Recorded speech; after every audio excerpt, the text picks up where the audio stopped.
లేడీస్లో ఉన్న అండాశయాల్లో egg count ఎప్పుడైతే పడిపోతుంది, ఇది ప్రిడిక్షన్కి ఏఐ ఒక యూస్ఫుల్ టూల్ అనమాట. ఏ ఏజ్లో ఏ ఉమెన్లో ఎగ్ పడిపోవచ్చు.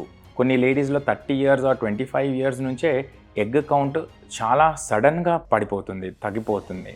ఇలాంటి లేడీస్లో ఏ ఏజ్కి ఎగ్ ఫ్రీజింగ్ సజెస్ట్ చేయాలి, దీని కూడా AI is the tool. Plus కొన్ని లేడీస్లో స్టిమ్యులేషన్ ప్రోటోకాల్ అంటే ఎగ్ పెరగనీకి మెడిసిన్స్ అండ్ పీసీఓడి బిమారీల్లో ఎగ్ రిలీజ్ అవ్వకపోవడం వల్ల ఇన్ఫర్టిలిటీ సమస్యతోటి బాధపడుతున్న కపుల్స్కి ఈ స్టిమ్యులేషన్ ప్రోటోకాల్ అనేది డోస్ దాని మెడిసిన్స్ ఎలా ఇవ్వాలి, ప్లస్ మన స్కాన్లో కూడా ఫాలికల్ సైజ్ ట్రాకింగ్ ఇవన్నీ కూడా ఏఐ మానిటరింగ్ సిస్టమ్స్ ఉన్నాయన్నమాట. ప్లస్ ఐవీఎఫ్లో తయారైన ఎంబ్రియోస్కి కూడా ఏ ఎంబ్రియోలో బెస్ట్ పొటెన్షియల్ ఉంది, ఎలా ఆ ఎంబ్రియో అంటే పిండం పెరుగుతుంది, స్పీడ్ ఎలా ఉంది, దాని అపియరెన్స్ ఎలా ఉంది మైక్రోస్కోప్ కింద, ఇవన్నీ కూడా సైమల్టేనియస్లీ ఏఐ ఒక టైమ్ ల్యాబ్స్కి అనలైజ్ చేసి best of the best embryos so that త్వరగా ప్రెగ్నెన్సీ రావాలి అండ్ కరెక్ట్ ఎంబ్రియో ట్రాన్స్ఫర్కి అసిస్ట్ చేస్తుంది.